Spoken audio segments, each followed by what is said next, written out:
उनमें से 2 ने नदेसर को कसकर पकड़ लिए थे और 3 चंदा का चीरहरण करने लगे थे। अभी नदेसर या चंदा चिल्लाकर आवाज लगा पाते इसके पहले ही उन दोनों के मुंह में कपड़े ठूस दिए गए। फिर निर्वस्त्र चंदा और नदेसर को उठाकर वे लोग कुछ और घने जंगल में ले गए। घने जंगल में ले जाकर उन लोगों ने नदेसर की हत्या कर दी और चंदा की इज्जत से खेल रहे थे। लगभग वे 5 नर पिशाच घंटों तक चंदा को दागदार करते रहे। फिर वह चिल्लाती रही, भीख मांगती रही, पर उन भेड़ियों पर कोई असर नहीं हुआ। अंततः वह अपनी मनमानी करने के बाद उन 5 ने चंदा को मौत के घाट उतार दिया। वहीं जंगल में सूखी पत्तियों में ढककर आग लगा दिया। दोस्तों, यह कहानी है 5 ऐसे दोस्तों की जो दोस्ती के नाम पर कलंक होते हैं, जो अपने ही दोस्त की बीबी को इज्जत को तार तार करते हैं और उन दोनों को वहीं पे गाड़ देते हैं। फिर उन 5 का क्या अंजाम होता है, कैसे एक आत्मा उन 5 से बदला लेते ही, यह जानना बहुत ही इंटरेस्टिंग होगा। यह आपको तभी पता चलेगा जब आप वीडियो को लास्ट तक देखेंगे। बहुत ही अच्छी कहानी है दोस्तों, जिसमें डर भी है और नफरत भी है और आंसू भी है। ऐसी कहानी है ये, आप लोग इसको ध्यान से जरूर सुनिएगा। तो चलिए कहानी को स्टार्ट करते हैं। वीडियो अगर पसंद आए तो लाइक जरूर कर दीजिएगा और एक प्यारा सा कमेंट करके चैनल को सब्सक्राइब जरूर करिएगा। बात बहुत ही पुरानी है। किसी पर्वत के तलहटी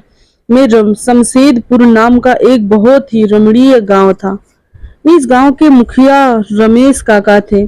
सभी गांववासी रमेश काका की बहुत इज्जत करते थे और उनके विचारों सुझावों को पूरी तरह मानते थे।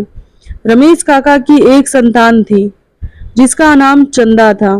चंदा 15-16 साल की उम्र में बहुत ज्यादा नटखट थी। वह बहुत ही शरारती थी। उसके चेहरे पर कहीं भी शर्मीलापन नजर नहीं आता था, पर हाँ, उसके चेहरे से उसका भोलापन जरूर झलकता था।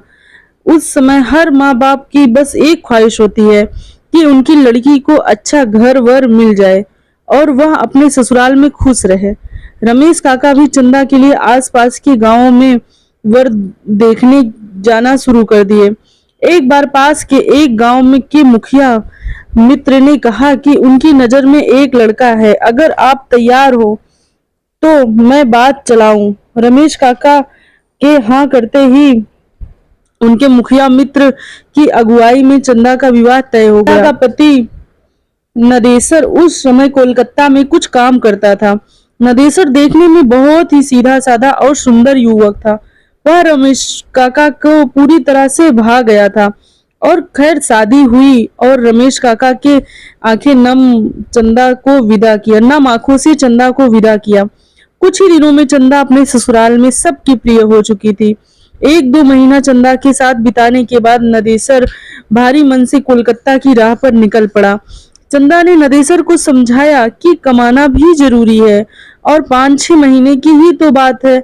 दीपावली पर तो आप फिर से घर आ ही रहे हो, तब मैं नजरें बिछाए आपका इंतजार प्रसन्न मन से करती रहूंगी। कोलकाता पहुंचने पर नदेसर ने फिर से अपना काम धंधा शुरू कर दिया, पर काम में उसका मन नहीं लगता था। बार बार चंदा का शरारती चेहरा उसकी आंखों के सामने घूम जाता था। वह जितना भी काम में मन लगाने की कोशिश करता, उतना ही चंदा की याद आती। नदेसर की यह बेकरारी दिन पर दिन बढ़ती ही जा रही थी।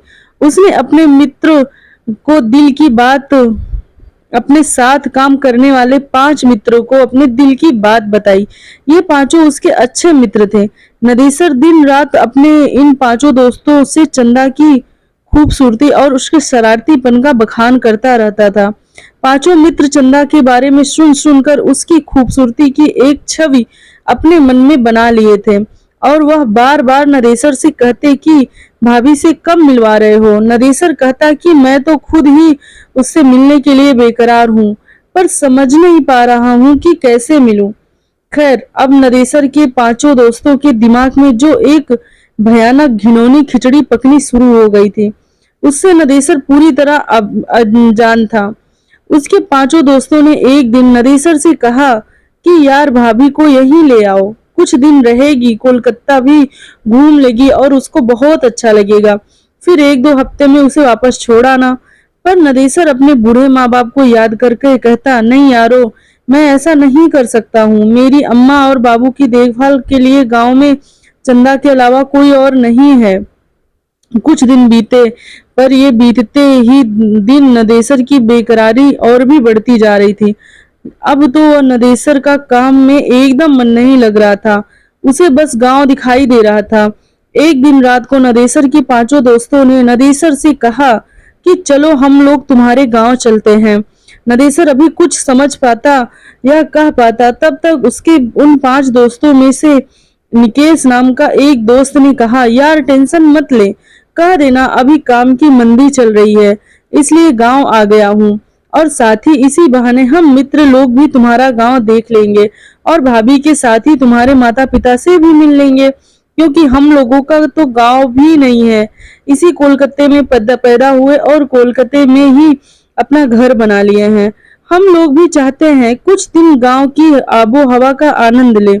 नदेसर तो घर जाने के लिए बेकरार ही था। उसे अपने दोस्तों की बात मान लेनी भली लगी। फिर क्या था, दूसरे दिन ही नदेसर अपने उन 5 दोस्तों के साथ अपने गांव के लिए निकल पड़ा। उसके गांव के आसपास में बहुत सारे घने जंगल थे। इस पर्वतीय इलाके के इन पहाड़ वासियों के अलावा अगर कोई अनजाना जाए तो वह रास्ता भटक जाए और हिंसक जानवरों का शिकार बन जाए। ट्रेन और बस की यात्रा करते करते आखिरकार नदेसर अपने 5 दोस्तों के साथ अपने गांव के पास एक छोटे से बस स्टैंड पर पहुंच ही गया। इस स्टेशन से उसके गांव जाने के लिए अच्छी कच्ची सड़क भी ना थी। जंगल में चलने से बने पगडंडियों से उबड़ खाबड़ रास्ते से होकर जाना पड़ता था। जंगल में चलते चलते जब नदेसर से निकेश ने पूछा कि भाई नदेसर अभी तुम्हारा गांव कितना दूर है, तो नदेसर ने प्रसन्न होकर कहा कि यार अब हम लोग पहुंचने ही वाले हैं। नदेसर की बात सुनते ही निकेश हांफने का नाटक करते हुए वहीं बैठते हुए बोला कि यार अब मुझसे नहीं चला जाता। उसकी बात सुनते ही नदेसर ने कहा कि यार हम लोग पहुंच गए हैं और अब बस मुश्किल से 5 मिनट ही लगेंगे। पर नदेसर की बातों को अनसुनी करते हुए उसके अन्य 4 दोस्त भी निकेश के पास ही बैठ गए। अब नदेसर बेचारा क्या करे, उसे भी रुकना पड़ा। नदेसर के रुकते ही निकेश ने अपने हाथ में लिए झोले में से एक अच्छी नई साड़ी और साथ ही चूड़ी आदि निकालते हुए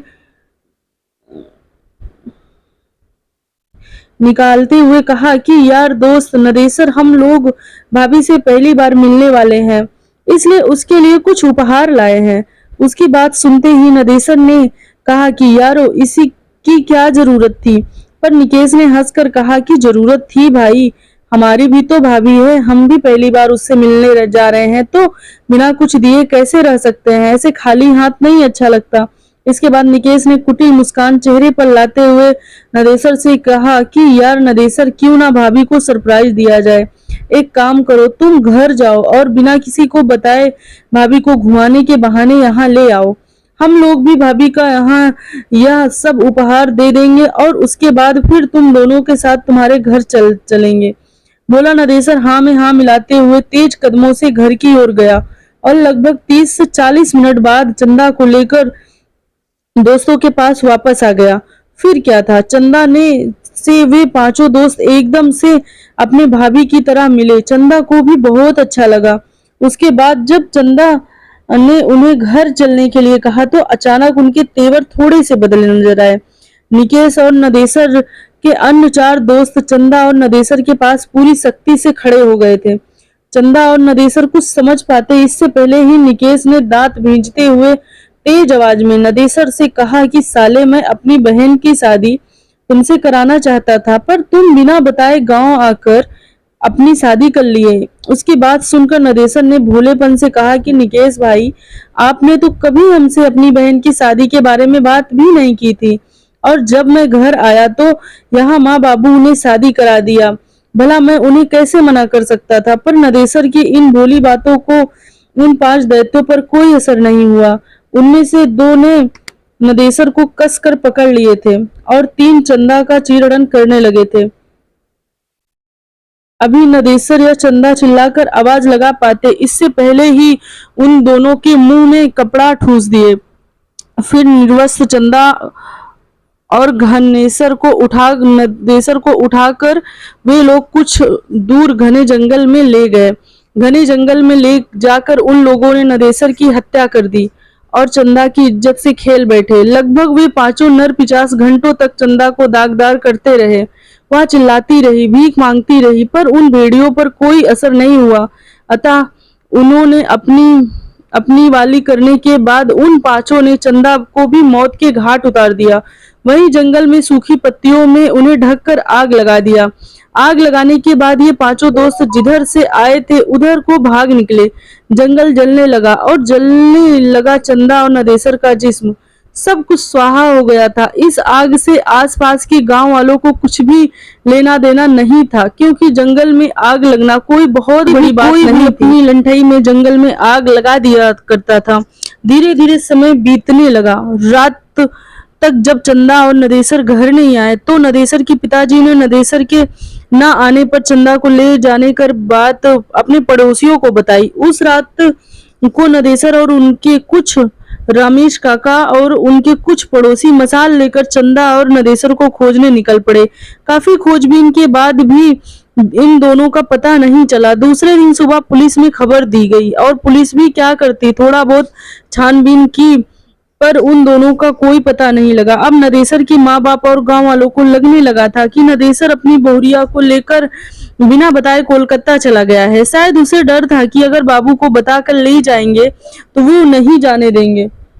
आखिर कोलकाता में नदेसर कहाँ रहता है, क्या करता है, इन सब बातों के बारे में भी कोई नदेसर के माता पिता और गांव वालों को बहुत ही कम पता था। धीरे धीरे करके 8-9 महीने बीत गए थे।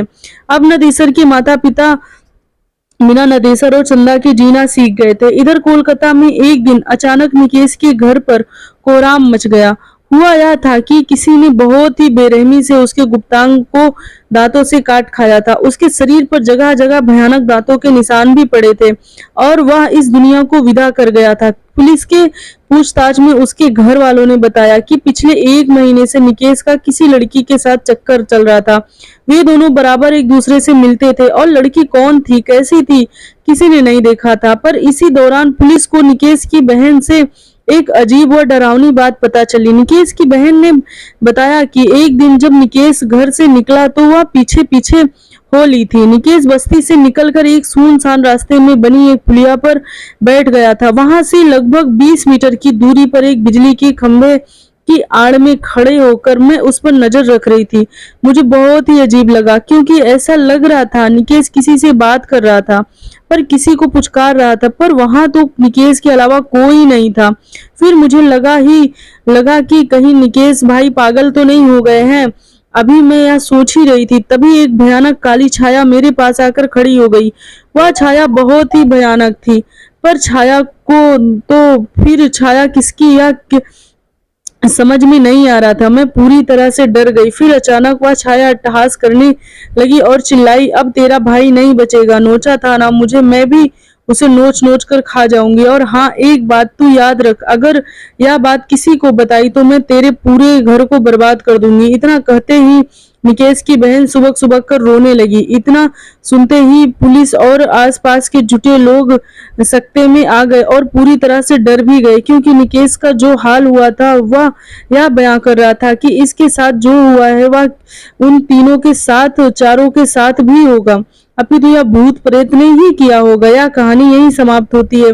दोस्तों, कैसे लगी आपको हमारी ये कहानी, आप कमेंट सेक्शन में जरूर बताइएगा। वीडियो को लाइक करिएगा, चैनल पर नए हैं तो सब्सक्राइब करना मत भूलिएगा। और ऐसे ही रोज हमारी नई नई वीडियो रात को आती है, तो आप हमारे वीडियो का फुल वॉच कीजिएगा और सपोर्ट अपना बना के रखिएगा। मिलते हैं किसी और व्लॉग वीडियो में, हॉरर स्टोरी में, बहुत ही डरावनी कहानी में। तब तक के लिए जय श्री महाकाल।